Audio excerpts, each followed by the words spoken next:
السلام علیکم ورحمۃ اللہ وبرکاتہ۔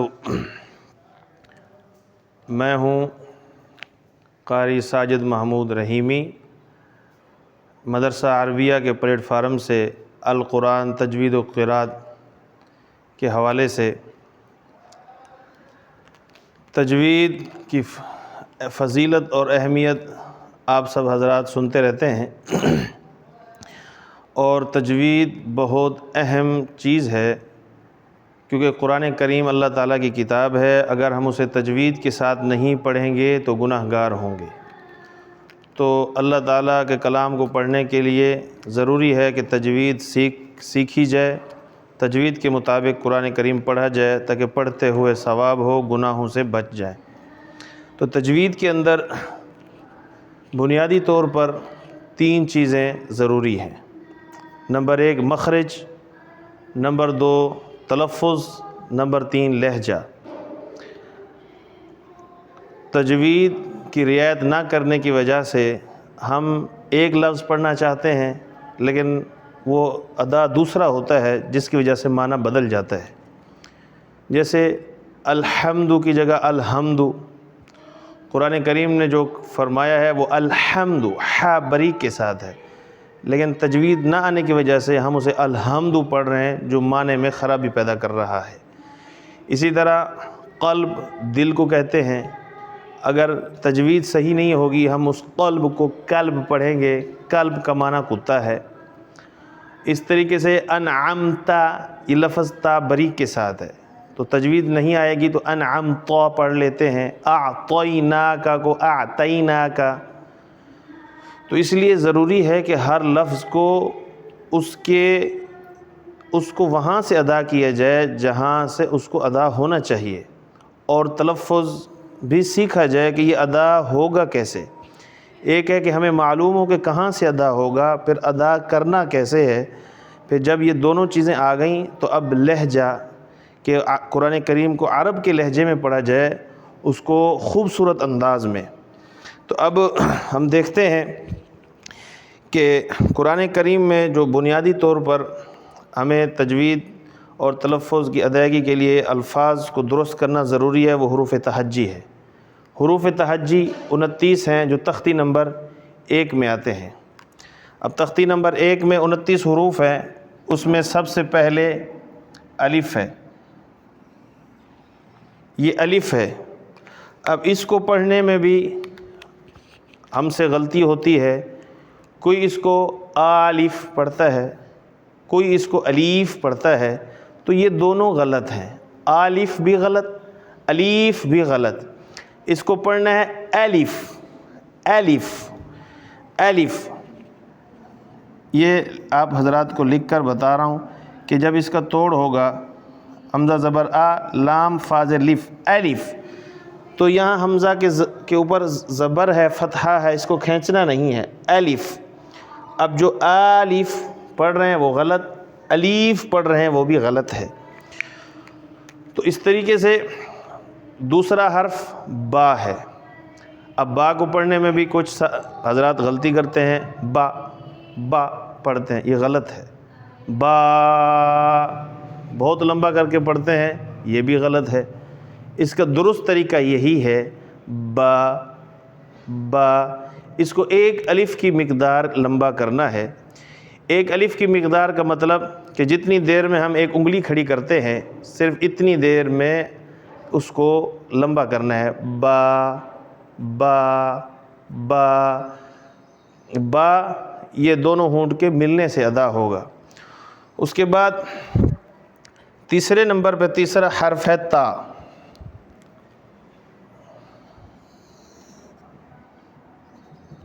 با کی پہچان یہی ہوگی کہ با کے نیچے ایک نقطہ آئے گا۔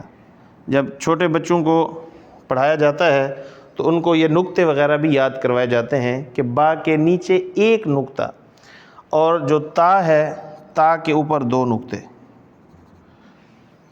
تا، یہ تا جو ہے یہ باریک ہے، اور تا اور تو یہ دونوں ہم آواز ہیں، لیکن جب تجوید درست ہوگی، تلفظ درست ہوگا تو ہم فرق کر پائیں گے تا اور تو میں۔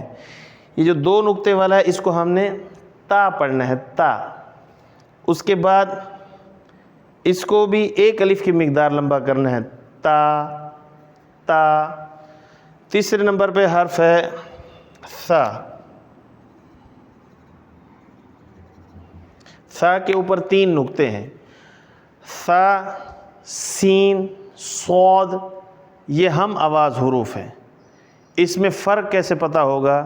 جب ہمیں مخرج پتہ ہوگا، جب ہم نے تلفظ صحیح سیکھا ہوگا۔ تو ثا کو ہم نے سین سے فرق کرنا ہے۔ ثا ادا کرتے وقت زبان کا جو کنارہ ہے اس کو دانتوں سے باہر نکال کے پڑھنا ہے، ثا ثا ثا۔ آپ اس کو پریکٹس کریں، ثا ثا ثا۔ زبان کا کنارہ نکلا ہوا ہے تو آپ سمجھ جائیں کہ ثا ٹھیک ادا ہو رہا ہے۔ اگر ثا پڑھتے وقت زبان کا کنارہ دانتوں سے باہر نہیں ہے، سا پڑھ رہے ہیں، سا، تو یہ غلط ہے۔ تو یہ پھر سین کی آواز ہے، سین زبر سا اور ثا زبر ثا، دونوں میں فرق ہے۔ آواز ان کی ایک جیسی ہوگی لیکن ان کے مخرج جدا جدا ہے۔ اس کو ثا پڑھنا ہے، ثا۔ پانچویں نمبر پہ حروف ہے جیم۔ اب جیم کے نیچے ایک نقطہ ہے، ہر کسی کا نہ سیکھنے کی وجہ سے کوئی کیسے پڑھتے ہیں، کوئی کیسے پڑھتے ہیں، لیکن جیم۔ اس کے بعد ہا ہے۔ ہا سیکھنے سے پہلے ہم حروف حلقی کو جانیں کہ حروف حلقی کسے کہتے ہیں۔ حلق عربی میں گلے کو کہتے ہیں، تو گلے سے نکلنے والے جو حروف ہیں ان کو حروف حلقی کہتے ہیں، کہ یعنی وہ حروف جو گلے سے نکلتے ہیں۔ اب گلے سے نکلنے والے حروف 6 ہیں۔ اب 2 گلے کے بالکل شروع سے ادا ہوتے ہیں، جہاں سے گلا شروع ہو رہا ہے یہاں سے، اور 2 جو ہے گلے کے درمیان سے ادا ہوتے ہیں، اور 2 حرف جو ہے وہ گلے کے آخر سے ادا ہوتے ہیں۔ اب جو گلے کے شروع سے ادا ہوتے ہیں وہ 2 حرف ہیں، حمزہ، ہا۔ آپ بھی یہاں پہ انگلی رکھ کے اس کو پڑھنے کی کوشش کریں، حمزہ، ہا، حمزہ، حمزہ۔ آپ یہاں انگلی رکھیں تو یہاں سے آواز ادا ہو رہی ہے، اگر نہیں ہو رہی تو آپ کوشش کریں، اندازہ ہوگا۔ حمزہ، حمزہ، حمزہ، ہا، ہا، ہا، حمزہ، ہا، حمزہ، ہا۔ اس کے بعد انگلی تھوڑی سی اوپر لیں گلے کے درمیان میں، تو یہاں سے بھی 2 حرف ادا ہوتے ہیں۔ نمبر 1 عین۔ اگر عین کو گلے سے ادا نہیں کریں گے تو ہم عین اور حمزہ کی آواز میں فرق پیدا نہیں کر سکتے۔ جیسے مثلا حمزہ زبر آ، حمزہ زبر آ، حمزہ پر جب زبر ہوگی تو وہ آ کی آواز دے گا، اور عین کے اوپر جب زبر ہوگی تو وہ حقیقت میں تو عین زبر آ ہے، لیکن جب عین گلے سے نہیں نکلے گا تو پھر عین زبر آ، ہمارے عوام پڑھتے ہیں عین زبر آ، تو حمزہ زبر آ اور عین زبر آ میں کوئی فرق نہیں ہے۔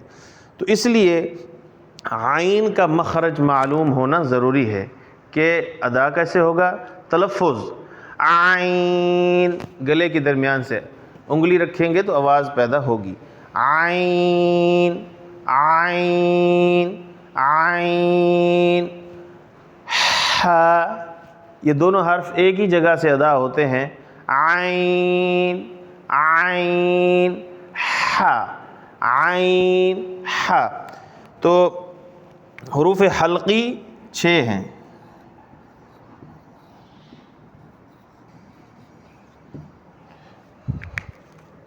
نمبر 1 حمزہ، ہا۔ اس سے اندازہ ہوگا کہ تجوید درست ہونے سے لفظوں میں کتنا فرق ہوتا ہے اور کیسے پہچان ہوتی ہے۔ تو یہ حمزہ، ہا، یہ گلے کے بالکل شروع سے ادا ہوں گے، اور دوسرے نمبر پہ عین، ہا، عین، ہا۔